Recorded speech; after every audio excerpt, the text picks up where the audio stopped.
Hey guys and gals, welcome back to another Pit Stop Scale Model Garage video. Hi, I'm Vinny. Today is going to be an update on the 65 Chevelle for the group build under 1000. But before we get into that, I need the help of all you great modelers out there. I seem to be having a problem with my painting process.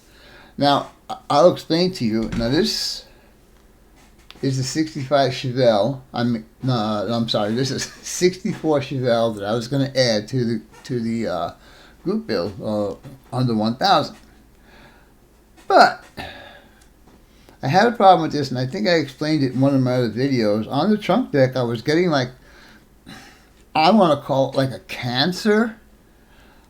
This car has been stripped and painted 3 times. Now, in a minute I'll get you down to the bench and I'll show you what's going on with that car. My process is pretty much what I watch on YouTube. Either wash the car before you paint, or I actually do a light wet sand. Then I prime. Again, I do another light wet sand. Then I paint. And I wait at least 2 days, maybe even 3 days, sometimes even a week before I decide to do a wet sand on the paint. So, with that being said, let's get down to the bench and I'll show you guys the issues I'm having with this particular model. Be right back.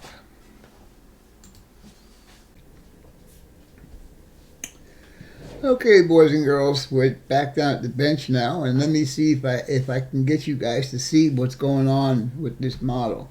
Now, mind you that what I'm going to show you now is a lot better than it was a lot earlier when I first did the introduction to this video. But I don't know if you guys are going to be able to see all of this that's going on, but look at all the scratches here in the trunk and on the roof, and some on the hood. Also, see those little things that look like pimples? They were a lot worse up here on the top. And on the sides, we're not doing too good either. You can see all of that right there. So, I don't know what I'm doing wrong. Like I said, when I first get the model, the first thing I do is either wash it in warm water with soap, or I give it a light wet sand, which I think the wet sand is better than washing it with the soap. And then I prime it, and then after the prime, I put the first coat of paint on. Now, I wait at least 2 days in between the primer and the paint. So I'm thinking that it should be gassed out. I had no problems with the 65 and the 67. I had no problems doing it that way. The first color on this car was a light blue. I wanted to match the interior. It didn't work out. I was getting the same thing. Same thing happened, and especially back here in the trunk, I was getting like, I'm calling it a cancer. It happened with the first blue. I stripped it in purple, the purple stuff that you guys use. Resanded it down, primed it, resanded it, gave it the second time with the blue, and the same thing happened back here. Had this big old cancer spot and all of these little pimples going on. Okay, so I figured, okay, maybe there's something wrong with the blue paint. So I stripped it again in the purple power or the purple plus or whatever the heck you guys call it. Stripped it all down, did the whole process all over again, and painted it this color, the black. This is pure black. And when I had the cancer here, I started the wet sanding with a number 1000 grit.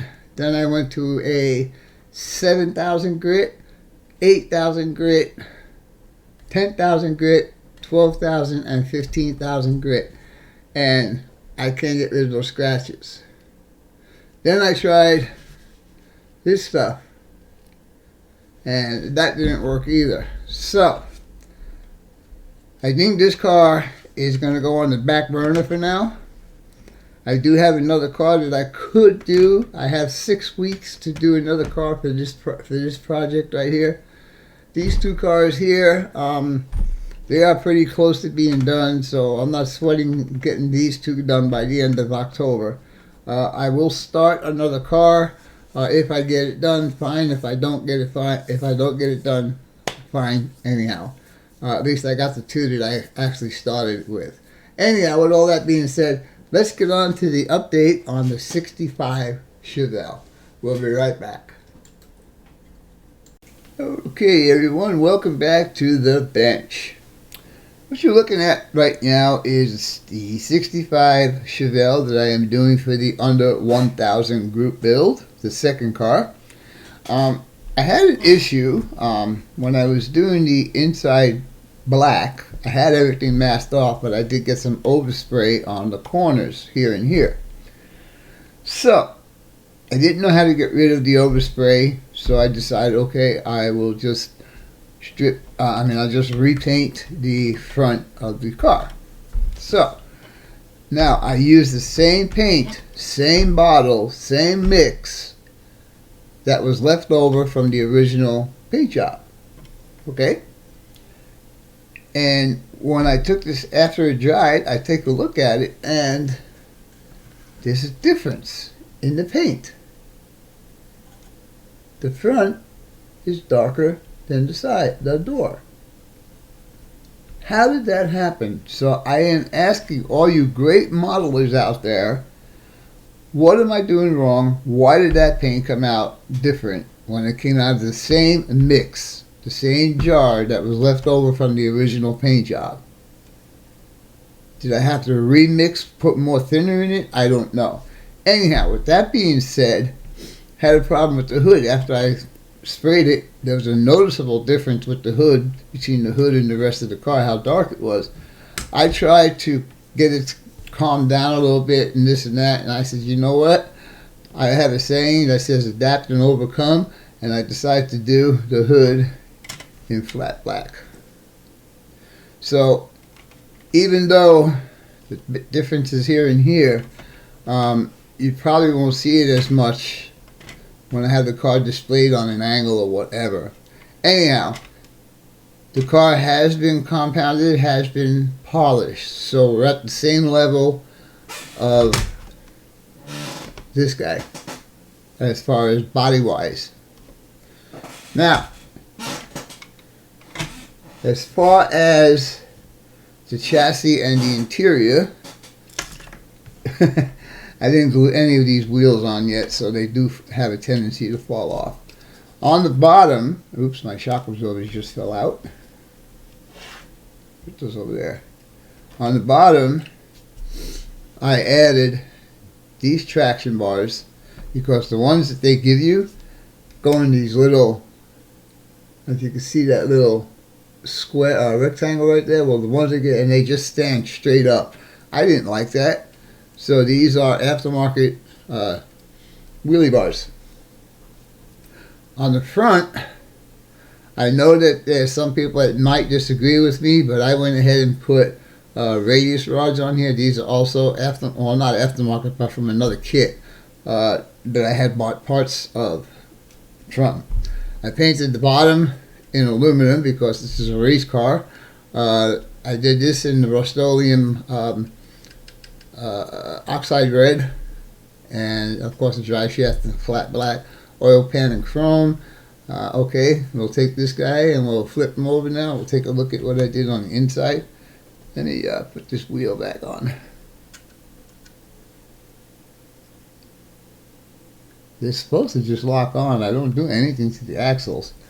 Anyhow, in the engine compartment, I don't know enough to know what's on it on the firewall of these cars, but the kit is very vague on parts. They don't give you anything really, so anything I had to do on this, I had to add on my own. So in other words, the magneto, it's in there, but it doesn't look anything like what this one looks like. The blower, next time I know that the next time I do one of these, I'll get the entire assembly 3D printed. They look a lot better. Interior wise, seats in there, seat belts are all done, looking real pretty. So we'll take this guy and we'll compare him with this guy. Pretty much we're in the same state of completion with both of these cars. This one I have to attach the seat belts to the roll bar, same thing as this one, and the interiors will be complete.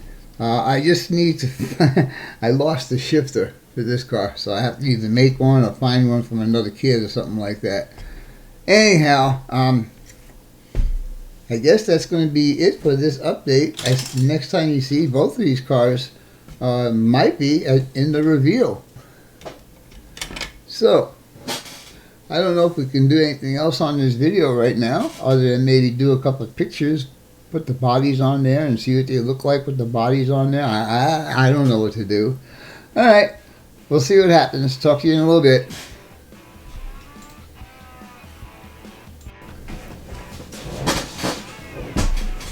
Alright, boys and girls, I did find a couple more things we could show you on this car. First of all, the entire body is already been polished. It has not been waxed yet. So what I did do, let me take this off because I know it's going to fall. Glass is in, as you can see, front and rear. Why is it getting a reflection? There you go. Put the rear bumper on. Also did that chrome trim with a chrome pen, so that looks pretty good. On the front, I went ahead. Not as too much light, right? I did do a black wash in there. I just need to put some of this on the headlights or Mod Podge, whichever, I don't know yet. But anyhow, that's about all I can do to this body on this car. So I would say that this particular model is 99% complete. I put it on the chassis yesterday, and this, let me tell you, this looks really, really good. Anyhow, I think that's going to be it for this video. I hope you enjoyed the video, and as always, your questions, comments, input, subs, shares, and likes are always welcome. But now, that's all, folks. Pit Stop Scale Model Garage out for now. Bye.